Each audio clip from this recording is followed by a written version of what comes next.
요한복음 4장 13절에서 37절까지입니다.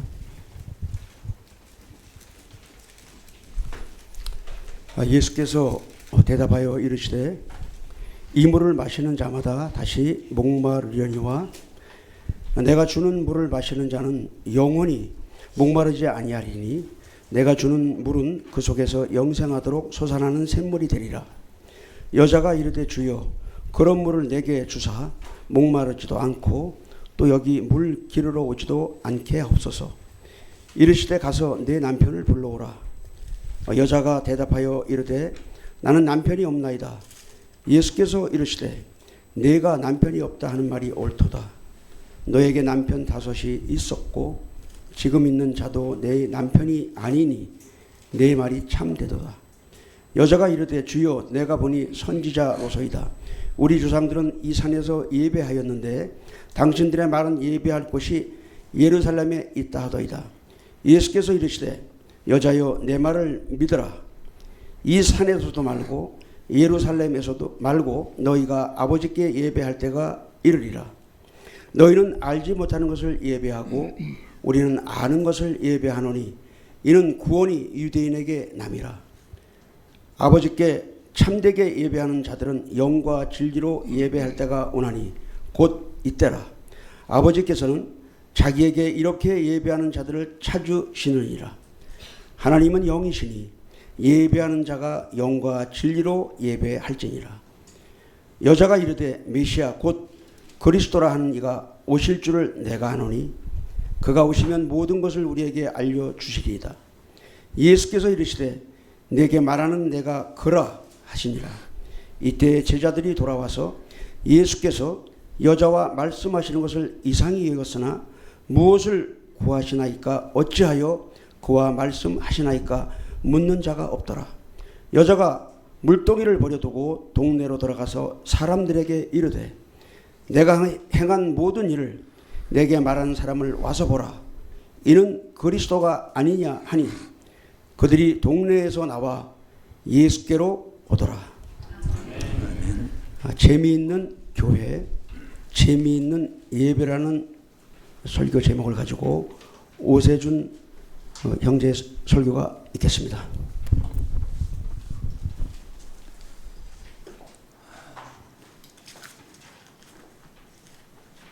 네, 여러분 요즘에 사는 재미가 있습니까?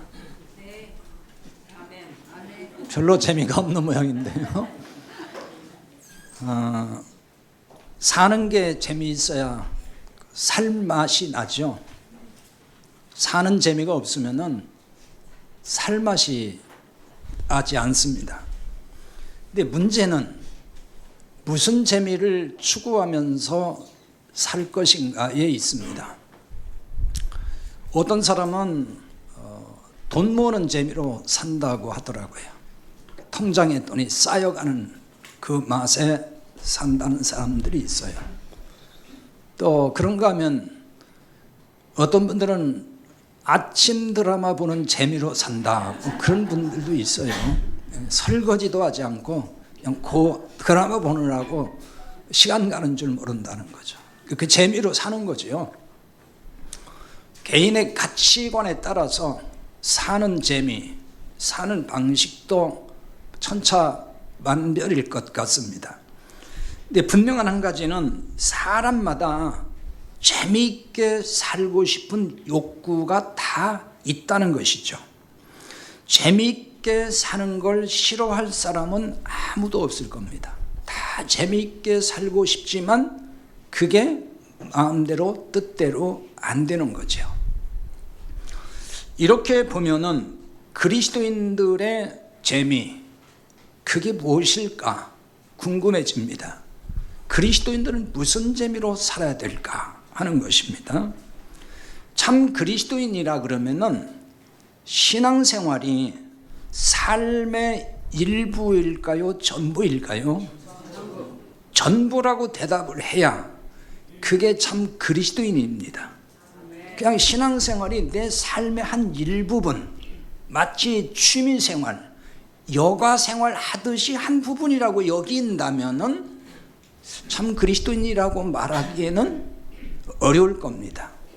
진정한 그리스도인들은 다 이구동성으로 신앙생활이 그냥 내 삶이라고 얘기를 해요. 그렇다면 그리스도인은 무엇보다도 신앙생활이 재미있어야 되겠죠. 그게 전부니까요. 그 신앙생활이 재미있으려면 교회 생활이 재미있어야 합니다. 교회 생활이 재미있으려면 우선 예배가 재미있어야 합니다. 왜 그러죠? 교회 여러분 거의 일주일에 한 번 나오시잖아요. 한 번 나와서 하는 게 뭐죠? 예배잖아요. 그 예배가 재미없으면 교회 생활이 재미없을 수밖에 없어요. 그런데요, 교회 생활의 재미, 예배의 재미를 오해하면 안 됩니다. 교회 생활의 재미, 예배의 재미를 오해하는 신자들이 많이 있어요.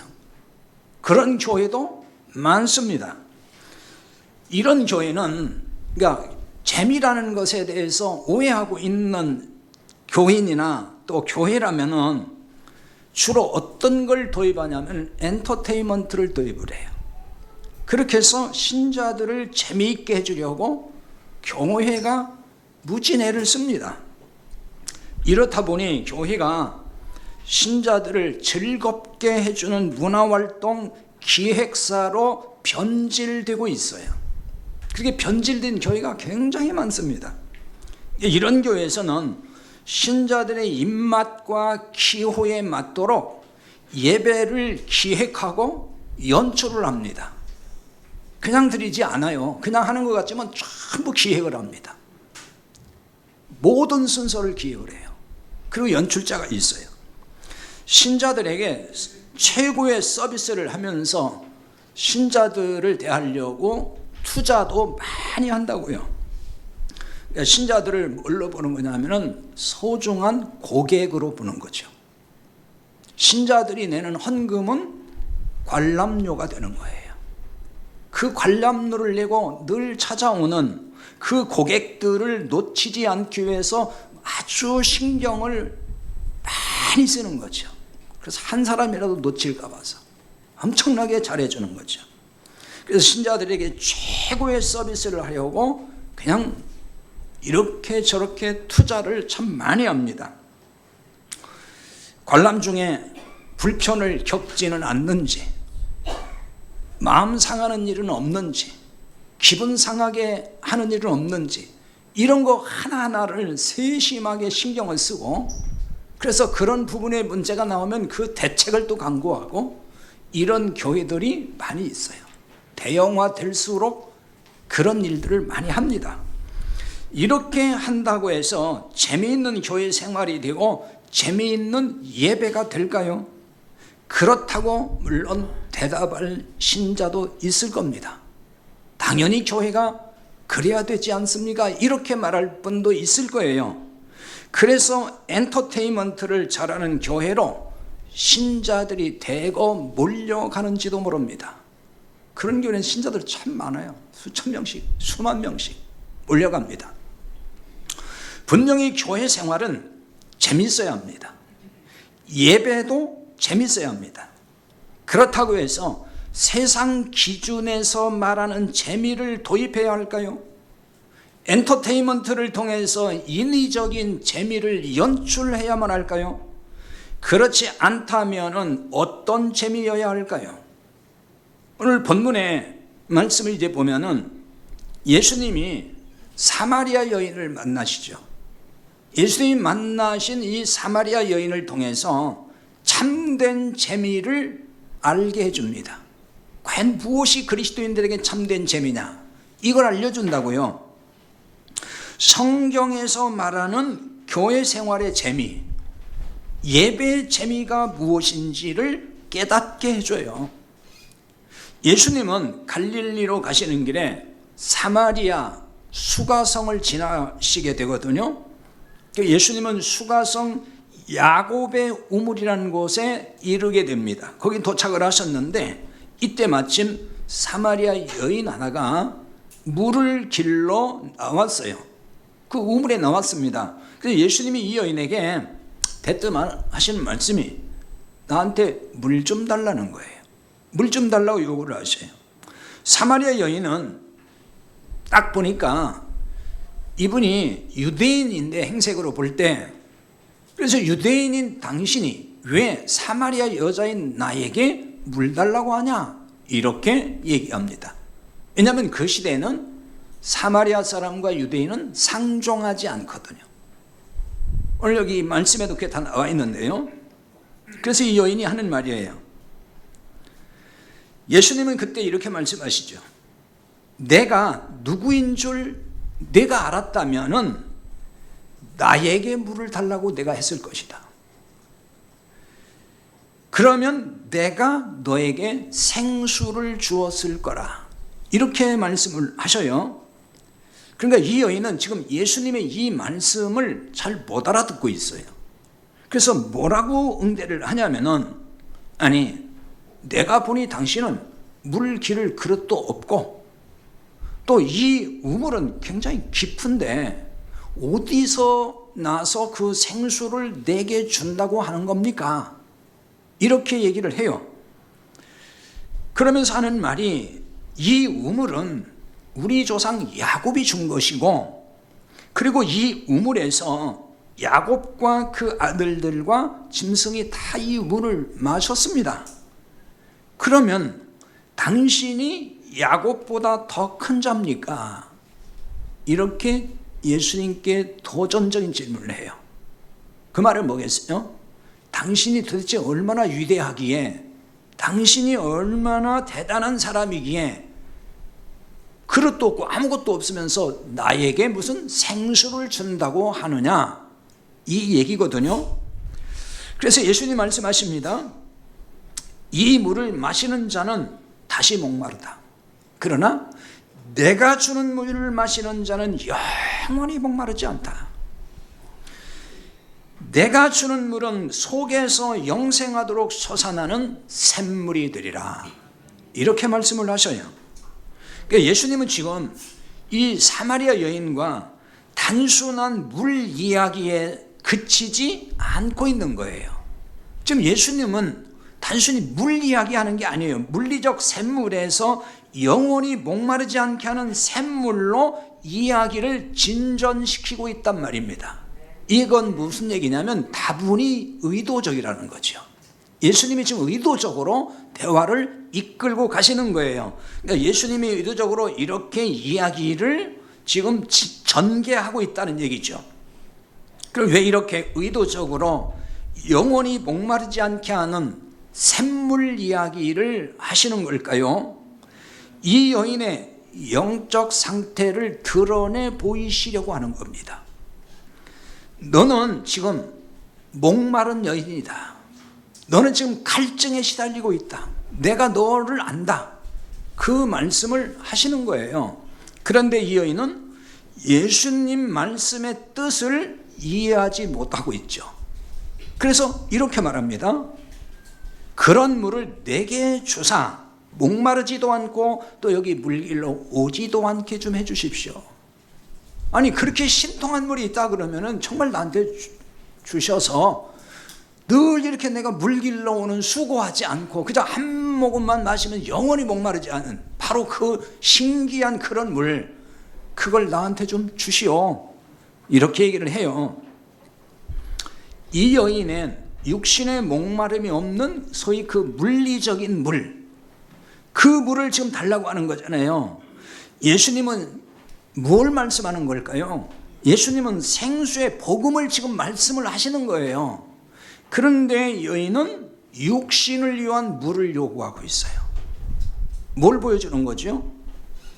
예수님은 복음을 말씀하고 있는데 이 여인은 알아듣지 못하고 엉뚱하게 말하고 있다는 얘기예요. 영적인 이야기를 하는데 육적으로 알아듣는다는 얘기예요. 오늘날도 마찬가지예요. 지금도 복음을 얘기하면은 자기가 그걸 재해석해서 육의 말로 이해를 해버려요. 그러니까 복음을 율법으로 오히려 바꿔서 듣는 사람도 있어요. 못 알아듣는다는 얘기죠. 이런 사람을 보고 영적으로 귀 먹었다 그러는 거예요. 못 알아들으니까요. 다 알아듣는 것 같지만 그러지 않아요. 끄덕끄덕 한다고 다 알아듣는 거 아니에요. 자기가 재해서 그래. 복음을 얘기하는데 복음으로 듣는 게 아니고 다르게 해석한단 말이에요. 그래서 잘 몰라요. 그러니까. 그래서 예수님이 꺼낸 카드가 있어요. 그게 16절인데요. 네 남편을 불러오라 그거였어요. 물을 달라고 요구하는 이 여인에게 왜 뜬금없이 네 남편 불러와라 이렇게 하실까요? 물 달라고 하는 거 무슨 상관이에요? 남편하고 물을 주든지 못 준다든지 말씀하면 되는 것이지 남편 불러오라잖아요. 그러니까 이 여인의 남편과 목마르지 않게 하는 생수와는 깊은 상관관계가 있다는 걸 지금 보여주는 거죠.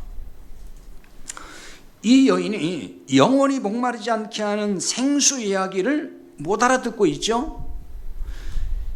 너에게 필요한 물은 육신의 물이 아니라 영적인 물이라고 하는 것을 깨닫게 지금 하고 싶은 거예요. 예수님은 그걸 깨우치려고 하는 거예요. 너에게 지금 필요한 거는 그 육신의 물이 아니다. 지금 너에게 필요한 건 영적인 생수다. 그 말씀을 하고 싶은 거예요. 쉽게 말하면은 우리 사람에게 시급한 문제는 육신 문제가 아니고 영적 문제라는 얘기예요. 근데 다 뭘 구하죠? 육신의 문제를 구하기 위해서 교회 나오잖아요. 그리고 날마다 그거 달라고 기도하잖아요. 영적으로는 아주 지금 바닥인데, 아니 구원이 뭔지도 모르는데, 죄가 뭔지도 모르는데 날마다 와서 피나이다 피나이다 이거 주세요 저거 주세요. 그게 무슨 의미가 있냐고요. 구원 문제 하나도 해결이 안 된 사람이 바로 이런 거예요. 이거 보여주는 거예요. 예수님은 사마리아 여인의 영적으로 지금 이 여인이 몹시 목말라 있다는 걸 알고 계셨어요. 그래서 이 여인이 남편에게서 목마르지 않게 하는 물을 찾고 있다는 걸 아셨다는 거죠. 남편에게서 자꾸 물을 찾고 있다는 거예요. 그래서 내 남편 불러오라 이렇게 하신 겁니다. 근데 여기 내 남편을 불러오라 이 말은 가서 내 남편을 불러서 이곳으로 데려와라 그 말씀이에요. 지금 우리 번역 말씀에는 이곳을 뜻하는 이 부사가 원문에 하나 있어요. 그게 빠져 있어요. 그걸 번역 안 해놨습니다. 남편을 예수님 앞으로 바로 여기로 내 앞에 불러와라 그 얘기거든요. 그럼 예수님이 남의 여자 남편을 내 앞으로 불러오라고 하신 건 왜 그럴까요? 왜 남의 남편 불러오라고 하는 거예요? 그 목마른 거 해결해 주시면 되는 거지. 그 이유는 지금 사마리아 여인의 답변에서 알 수가 있거든요. 이 여인은 뭐라고 하죠? 내 남편 불러와 그러니까 나 남편 없습니다 이렇게 얘기하잖아요. 남편 없대요. 그러니까 예수님은 사마리아 여인에게서 지금 이 말을 듣고 싶어 하신 거예요. 물론 남편이 없다 하는 이 부분이 이제 제가 해석이 됩니다만은 예수님은 바로 그 부분을 지금 알려주고 싶은 거예요. 그러니까 예수님은 남편이 없다는 이 여인에게 남편이 없다고 한 내 말이 옳다 이렇게 말씀을 하셔요. 그러면서 뭐라고 하죠? 너에게 남편 5이 있었지만은 지금 있는 남편도 내 남편 아니야 이렇게 얘기를 하십니다. 그러면 남편 5이 있었다는 말이 무엇을 의미할까 하는 거예요. 자, 이 부분이 잘 해석이 되고 이해를 여러분이 해야 됩니다. 그러니까 문자대로 보면은 실제 5명의 남편이 있었다는 말이 되잖아요. 한꺼번에 그럼 다섯 남편과 함께 살았다 뭐 그런 얘기일까요? 남편 5 두고 집안에서 같이 살았다 뭐 그런 얘기예요? 그 얘기 아니에요. 이거는 5번의 결혼, 5번의 이혼을 했다라고 볼 수가 있는 거예요. 그 5명의 남편을 거쳐서 온 거죠. 근데 지금 있는 남편도 내 남편이 아니라라고 말씀을 하십니다. 그렇다면 우리에게 지금 무엇을 깨닫게 하려고 성경에 이런 말씀을 기록했을까 하는 거예요. 아니 개인의 사사로운 문제잖아요. 뭐 사마리아 여인의 남편이 있든 없든 10명이든 100명이든 뭔 상관이에요 사실. 그렇게 보면 우리와 이 사마리아 여인 남편이 5이든 10명이든 뭔 상관이 있어요 우리하고. 있어요 없어요? 없잖아요. 뭐 그 여인이 뭐 몇 명을 두고 살았든지 뭐 안 살았든지 우리와 지금 생각하면 아무 관계 없잖아요. 근데 성경에 기록하는 것은 관계가 있으니까 기록한 거예요. 그러니까 이 성경은 모두 다 누구에게 주는 말씀이에요?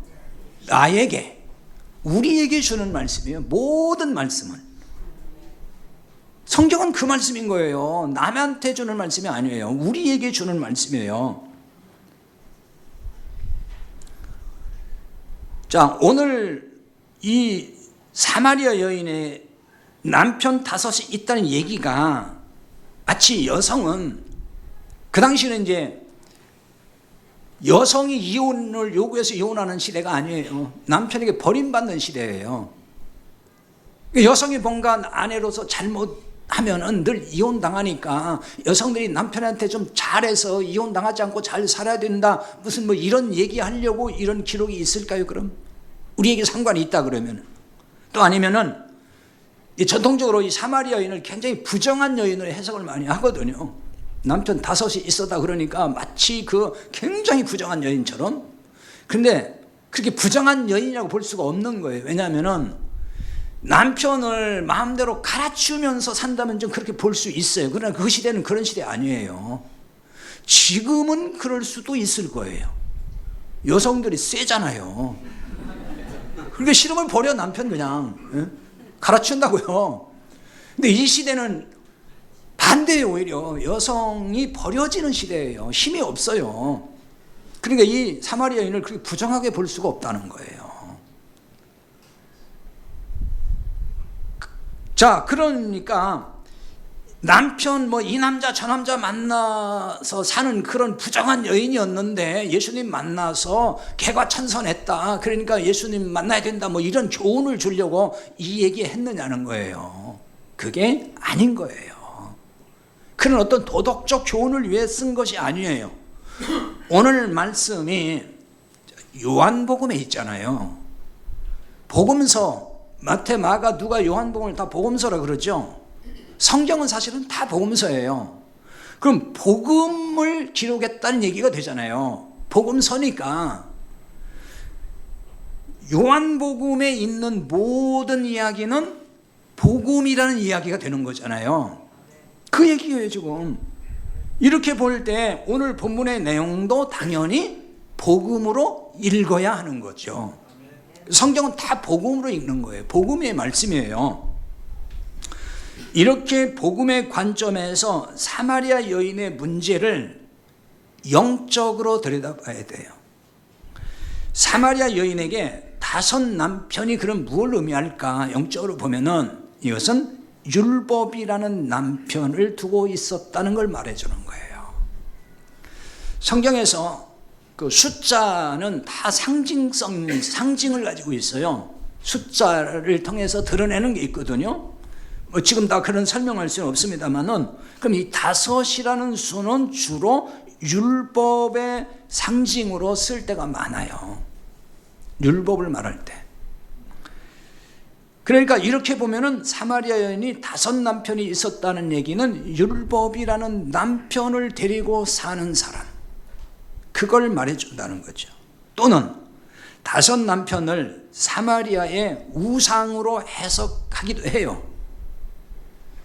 그 열왕기하 17장 24절에서 33절에 보면은 북이스라엘이 아수르에게 망하잖아요. BC 772년경에 그 아수르가 자기들이 나라를 점령을 하게 되면은 그 식민지 국가에 정책을 어떻게 펴느냐면은 동화 정책을 펴요. 그 동화 정책의 하나가 자기 아수르 제국, 자기 민족의 각 민족 부족들을 이스라엘에게 보내가지고 거기 이식을 해요. 그러니까 거기서 살게 만든다는 거죠. 그래서 이스라엘 사람들과 혼혈을 만들어 버려요. 그 혼혈에서 나온 게 사마리아 사람들이에요. 그래서 유대인들이 싫어하는 거예요. 그게 이제 아수르의 정책이거든요. 동화 정책을 하는 거예요. 나라를, 그 제국을 강대하게 키우고 다스리기 쉽게 그렇게 하는 거거든요. 근데 그때 바로 그 즈음에 이 사마리아에 이방, 그 아수르 제국 가운데 있는 이방 민족 5민족이 사마리아에 이주를 해요. 그 다 이방 민족이기 때문에 이주해서 올 때에 우상을 하나씩 다 가지고 와요. 5민족이 들어오니까 5개의 우상이 또 들어온 거예요. 그 외에도 물론 우상이 많이 있지만 그 5 우상을 가지고 왔습니다.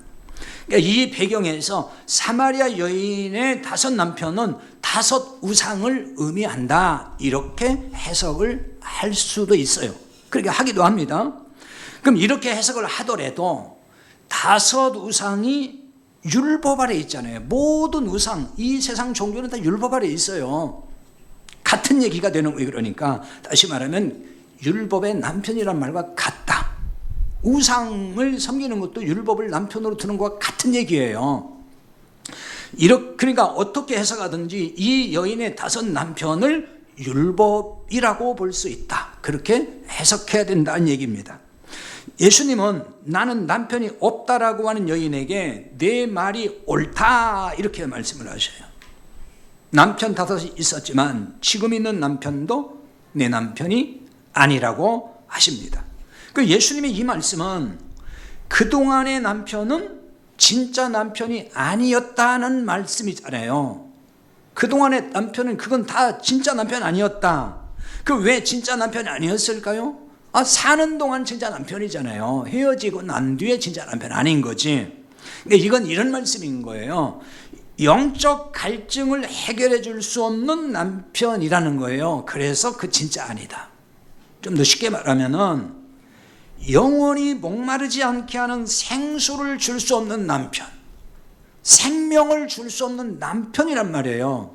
그러니까 우상이 율법의 남편이라는 것도 그 우상의 남편은 생명을 줄 수 없기 때문에 그런 거예요. 율법은 우리에게 생명을 주는 게 아니에요. 그런 의미인 거예요. 그러니까 이 말은 율법이라는 남편은 생명을 줄 수 없다, 그 뜻인 거예요. 따라서 내 남편을 내 앞으로 데리고 와라, 불러오라는 얘기는 그 율법을 내 앞에 데리고 와라. 좀 쉽게 말하면 이런 거죠. 너를 짓누르고 너를 올가매고 너에게 짐을 지우고 있는 그 율법의 짐을 나한테 가져와, 그 얘기인 거예요. 이게 그게 남편 데리고 오라, 그 얘기예요. 왜 멀쩡하게 남의 남편 데리고 오라고 하겠어요? 그냥 물 주면 되지. 이건 그런 걸 우리에게 계시해 주고 있단 말입니다. 율법의 무거운 짐을 내 앞에 가져오면 예수님이 그 짐을 담당하시겠다는 말이에요. 바꿔 말하면 내가 너에게 진짜 남편 되어줄게, 그 얘기잖아요. 이게 내가 너에게 생수를 줄 테니 더는 다른 남편 찾아서 헤매지 말아라. 이 남편 저 남편 찾아다니지 말아라, 그 얘기예요.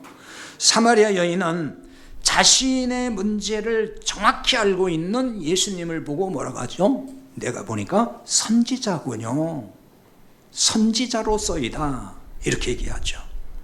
이 여인의 눈에는 분명 그렇게 보였을 것입니다.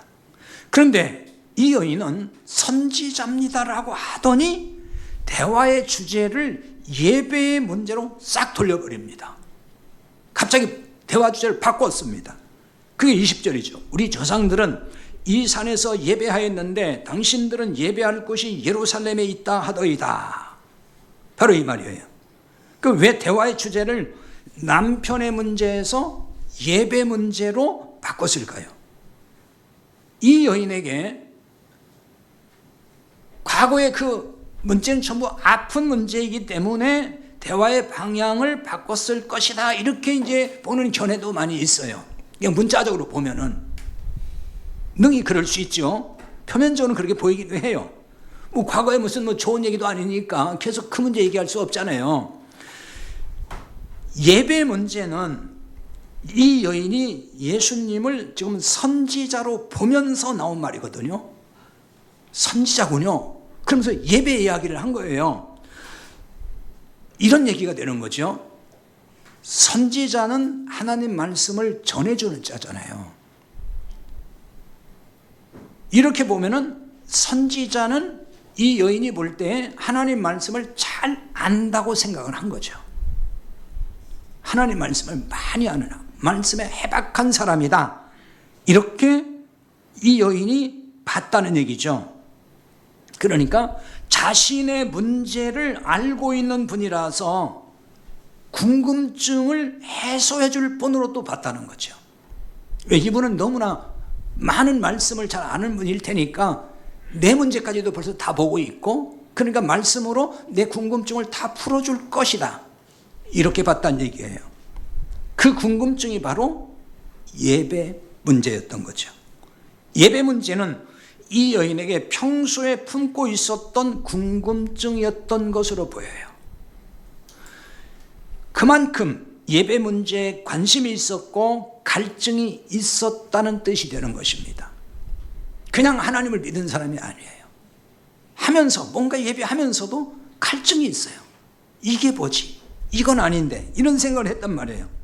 그러므로 나온 질문이 예배 문제였던 거예요. 그 중에도 예배 장소의 문제였습니다. 그래서 그런 말을 하죠. 우리 조상들은 이 산에서 예배했습니다.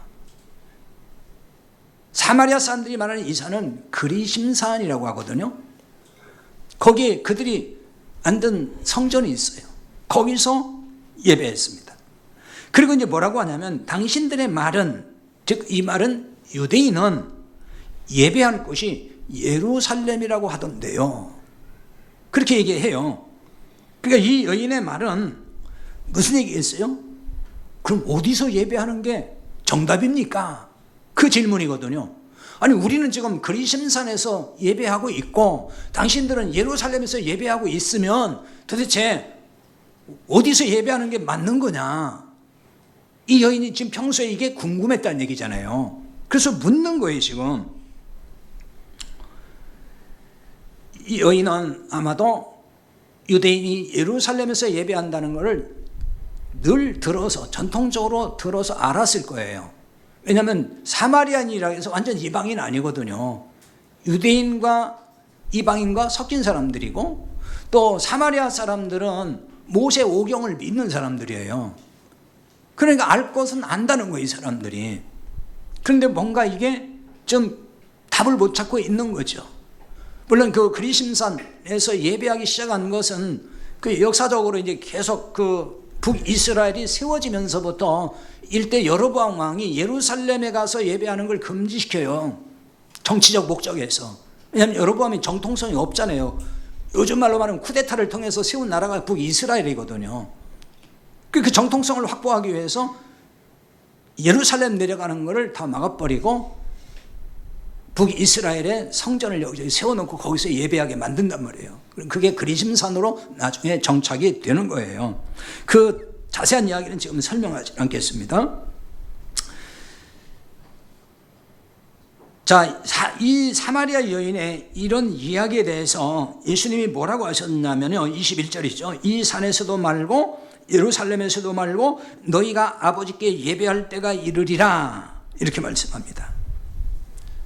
장소에 구애받을 것이 없이 아버지께 예배할 때가 오고 있다, 그 말씀이에요.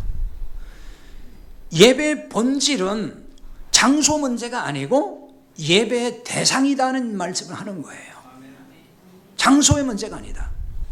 그래서 하신 말씀이 22절이에요.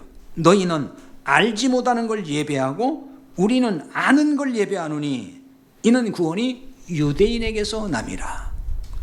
사마리아인은 알지 못한 걸 예배한다, 이렇게 말씀을 합니다. 사마리아 사람들은 예배 대상도 제대로 모르면서 예배한다, 그 말씀이거든요. 좀 쉽게 말하면은 우상에게 예배하면서 하나님께 예배한다고 믿었다는 말이에요. 사마리아 사람, 이스라엘, 북이스라엘도 하나님께, 여호와께 예배했어요. 제사했다고요. 우상 숭배했지만은 동시에 여호와께도 했어요. 그 말은 뭐냐? 우상과 여호와 하나님을 동등하게 생각한 거예요. 이 하나님이나 이 우상이나 다 같은 존재, 신 중의 신, 그러니까 신 중에 한 분. 그러니까 여호와 하나님도 우상이 돼버렸다 그 말이에요. 그러니까 그거는 하나님을 잘 몰랐다는 얘기잖아요. 바로 그 말인 거예요. 하나님을 모르면서도 하나님께 예배는 했다, 그 얘기거든요. 그럼 오늘날 예배 문제도 이것이 아니겠어요? 하나님을 모르면서도 하나님을 아는 것처럼 예배한단 말이에요. 대부분 신자가 하나님을 안다고 하지 하나님 모른다고 합니까? 여러분에게 물어보면 하나님 알아요? 그럼 네, 당연히 알죠. 나 잘 모르는데 이럴 분은 아무도 없어요. 다 안다고 얘기해요. 근데 실상은 몰라요. 모르는 사람이 더 많아요. 제가 볼 때는 그냥 그동안에 들어온 하나님, 그 하나님 그냥 알고 있는 거예요. 여러분에게 새내리교 담임 목사 누구냐 물어보면 다 알 거 아니에요. 오세준입니다. 다 알 거 아니에요. 근데 그가 누군지는 잘 모르는 사람 많잖아요. 그게 아는 게 아니에요. 그러니까 그런 식으로 그냥 하나님 이 얘기를 여기저기 들었어.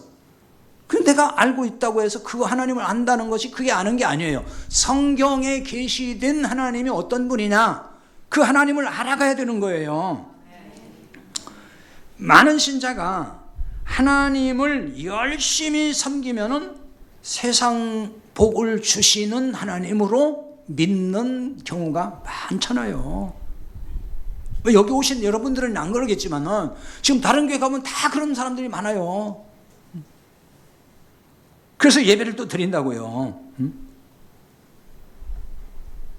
하나님께 예배하는 것도 막 제단 쌓는다 그러잖아요. 그런 말 들어보셨죠? 제단 쌓으니까 이제 뭘 바쳐야 돼요? 재물이 있어야죠. 재물이 뭐예요? 헌금이라고 하잖아요.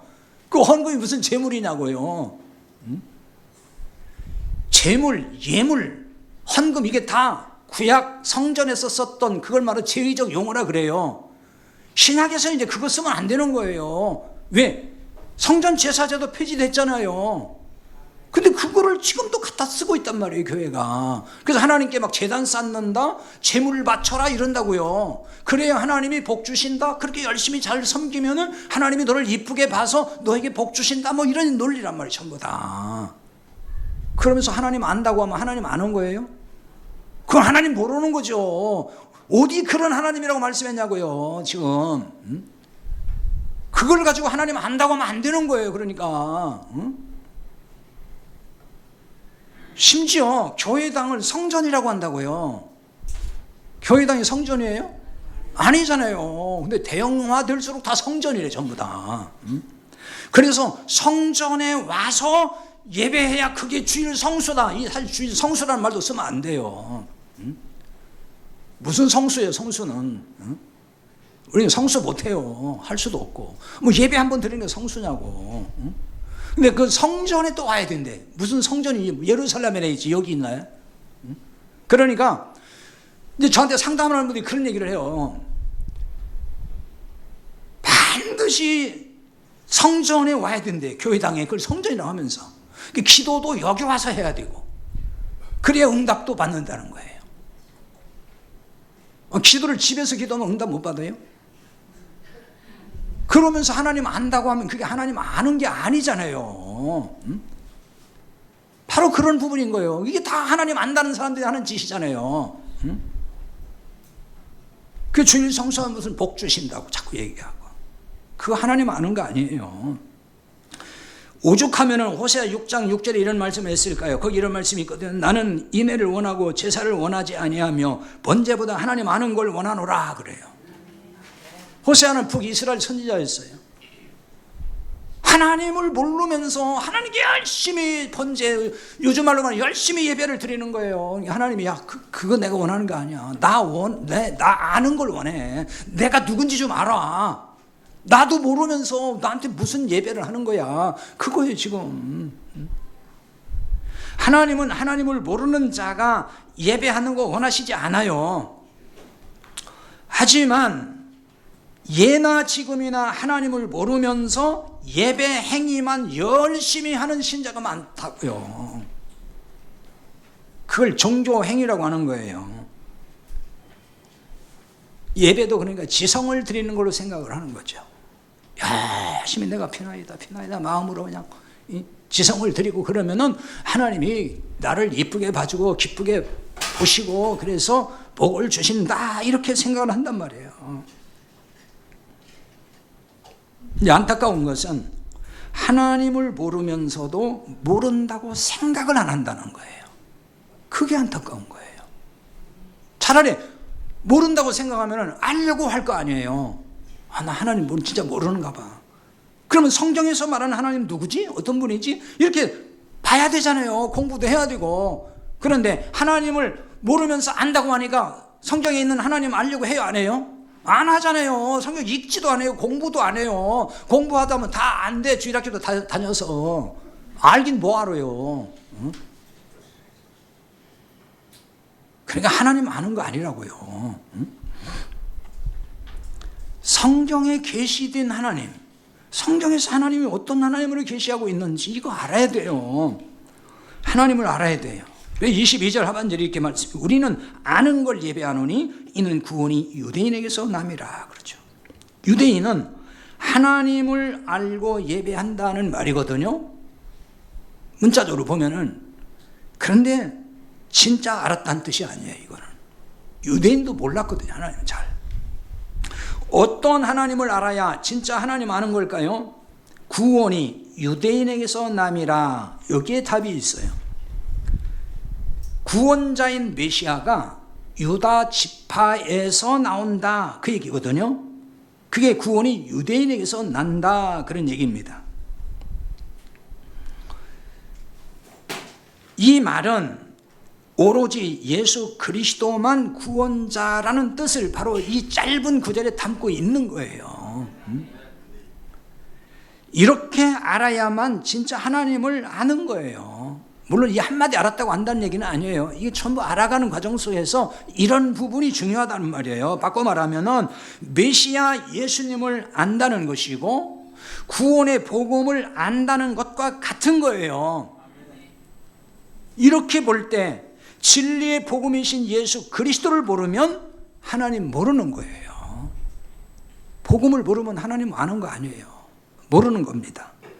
예수님께서 이런 말씀하시잖아요. 예수님 제자 빌립이 예수님께 묻잖아요. 예수님, 하나님 아버지 좀 볼 수 있게 해주십시오. 그때 뭐라고 하시죠? 나를 본 자는 아버지를 보았는데 왜 아버지 보여달라고 하느냐 그러잖아요. 예수님을 본 자는 하나님을 본 것이다. 그 말을 바꿔 말하면 예수님을 아는 것은 하나님을 아는 것이다 그 말이에요. 예수님을 아는 건 복음을 아는 거예요. 복음을 아는 것이 하나님을 아는 거예요.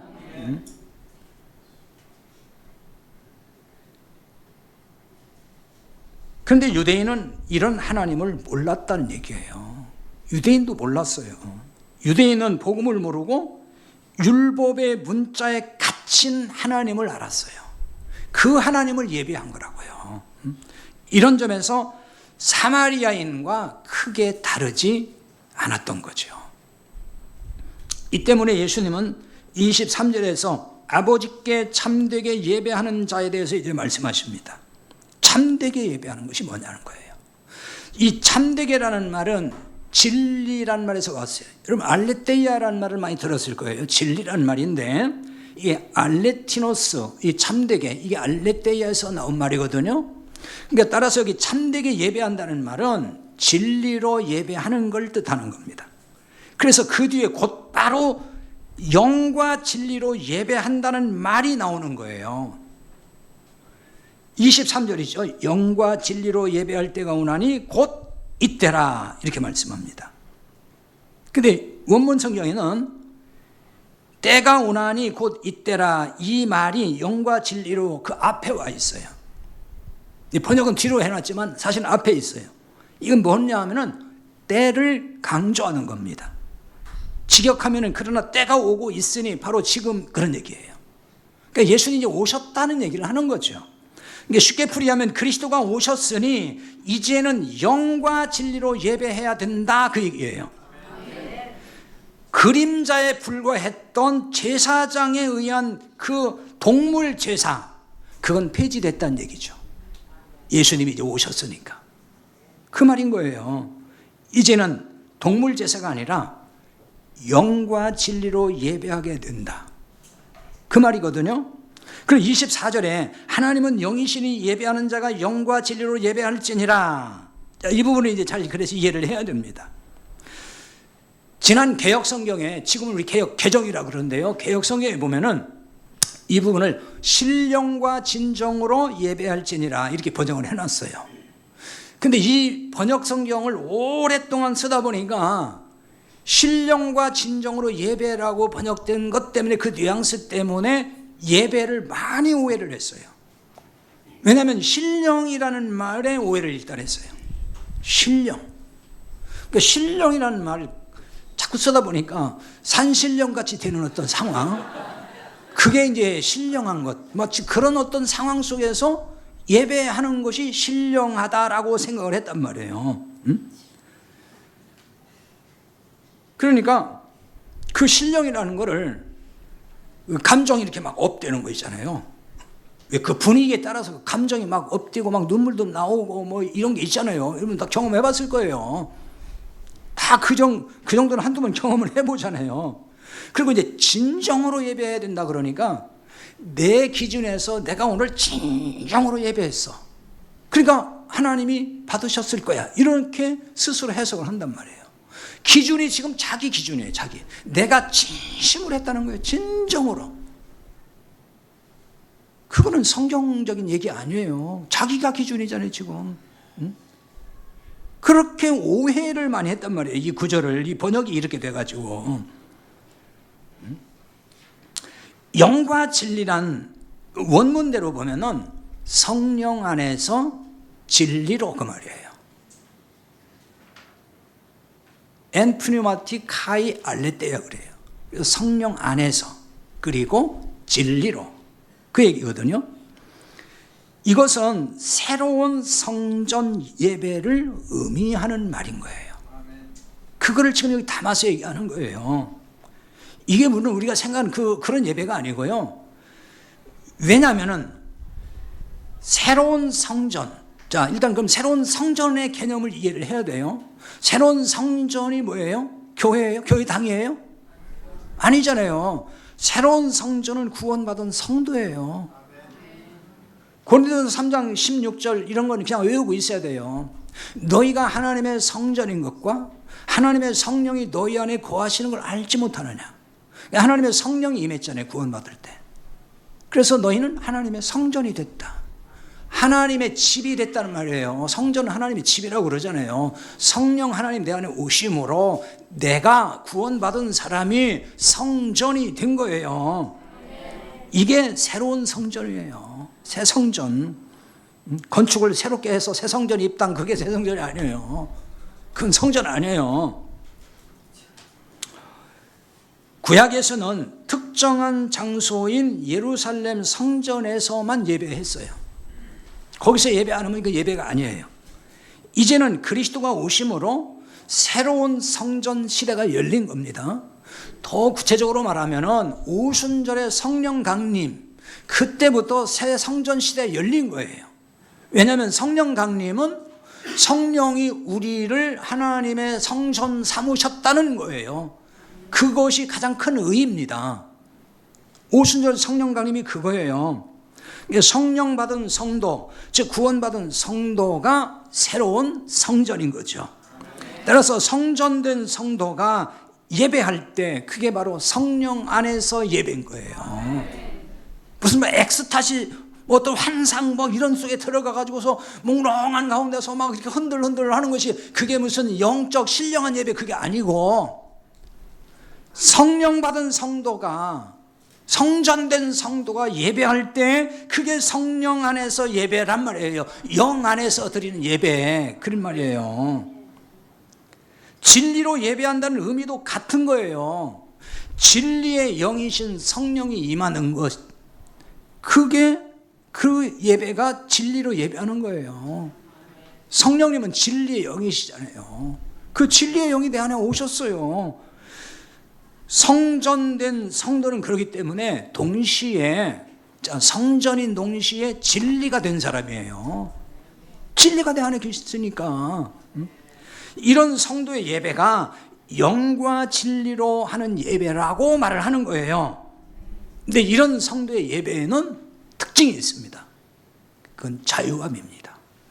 자유함이에요. 요한복음 8장 32절에 보면은 진리를 알지니 진리가 너희를 자유롭게 하리라 그러잖아요.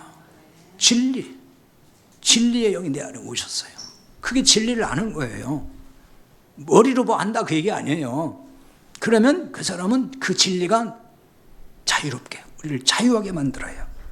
고린도후서 3장 17절에도 비슷한 말씀이 있어요. 주는 영이시니 주의 영이 계시는 곳에는 자유가 있느니라 그래요. 주의 영이 누구예요? 성령이잖아요. 진리의 영, 성령이 있으면 계신 곳에는, 성령이 계신 곳 어디 있어요? 어디 계셔요? 내 안에 계시잖아요. 우리 가운데 계시잖아요. 거기에 뭐가 있어요? 자유가 있느니라. 이 자유는 해방시켰다는 얘기예요. 죄와 율법에서 해방시켰다. 그 자유를 주신다고요. 근데 많은 신자가 이 자유를 누리지 못하는 중에 예배라는 걸 한다고요. 교회가 신자들을 율법으로 올가매기 때문이기도 하죠. 그러니까 예배 시간도 자유함이 없어요. 뭔가 꽉 눌려있는 느낌, 매여있는 느낌, 마음은 힘들고 답답하고 그러죠. 할 수 없는데 자꾸 하라고는 하고, 그럴 때 답답하죠. 할 수 없는데 하라고 하는 것처럼 답답한 게 없어요. 아무리 해봐도 안 되는데 하라고 그래. 답답하잖아요. 사랑할 수 없는데 사랑하라고 하는 것처럼 답답한 게 어디 있어요? 안 그래요? 나는 미워 죽겠는데 사랑을 해 자꾸. 원수도 사랑을 해. 아니 원수를 어떻게 사랑해? 할 수 없는 걸 계속 하라고 한단 말이에요, 교회가. 자, 자유롭게 하는 복음을 선포하는 게 아니라 율법 조문으로 억압하면서 진노를 해요. 많은 교회들이 그러잖아요. 심지어 목회자의 잘못이 있어요. 비행이 생겼어요. 막 불법이 생겼어요. 그런데 그걸 보고도 말 한마디도 할 수 없는 분위기를 조성하는 그런 교회도 많아요. 목회자 잘못하면 얘기해야죠. 당연히. 목회자의 잘못을 비판하면은 저주받는다는 식으로 계속 겁박을 한다는 거예요. 제가 자꾸 상담전을 많이 받는데 뭐 별 얘기 많이 듣거든요. 그런 얘기를 하더라고요. 실제로 어떤 유명 목사가 그런 얘기를 막 자랑스럽게 간증 삼아 얘기를 하더라고요. 유튜브에 저도 봤어요. 자기한테 막 대든 사람, 자기를 힘들게 한 사람 봤더니 그 자식이 어떻게 해서 병신됐고 사고 났고 뭐가 어떻게 됐고 다 그래서 하나님이 얼마나 나를 사랑한지 모른다고. 그게 무슨 하나님 사랑하는 거냐고요. 그런 식으로 해서 자기한테 꼼짝 못하게 만들려고 그걸 또 간증이라고 하더라니까요. 깜짝 놀랐어요. 자, 이런 교회 얘기를 자꾸 듣다 보면요, 어떤 생각이 자꾸 스치냐면은 그 교회는 마치 북한의 김정은 정권 같구나. 그 북한 그 집단은 아무 말도 못 하잖아요. 말 잘못했다고는 그냥 그대로 그냥 처형이잖아요. 왜 교회가 그래야 되냐고요. 그러니 이런 교회가 되면은 재미있는 교회일 수 없고 재미있는 예배일 수 없지요. 그리고 어떤 성도가 저한테 하소연을 하더라고요. 교회 갈 때마다 마음이 너무 무겁다는 거예요. 그러니까 예배에 참석이 두렵다, 이 말을 하더라고요. 자유를 억압당하고 그래서 가면은 이 눈치 봐야 되고 저 눈치 봐야 되는 그 상황, 재미있을 수가 없죠. 사마리아 여인은 예수님이 그리스도인 것을 알게 됐어요. 그러자 물동이를 버려두고 동네에 들어가서 사람들에게 말합니다. 내게 말한 이 사람을 와서 봐라 그래요. 이 사람이 그리스도가 아니냐 자신 있게 말합니다. 얼마나 자유로운 여인이 되었습니까? 이 여인의 말에서 재미가 느껴지지 않습니까?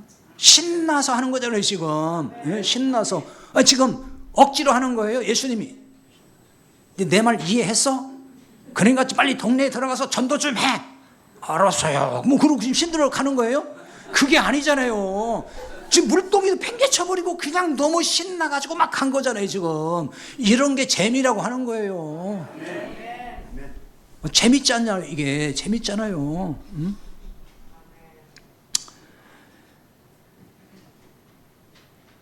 물동이는 사실 뭐냐면요 율법의 상징입니다. 왜냐하면 거기다가 내 힘으로 계속 담아야 되잖아요. 떨어지면 또 담아야 되고 떨어지면 또 담아야 되고. 그 율법의 행위가 그런 거예요. 그러니까 이거를 팽개쳤다 놔뒀다는 얘기는 이건 끝. 난 더 이상 할 필요 없다. 예수님 만났으니까.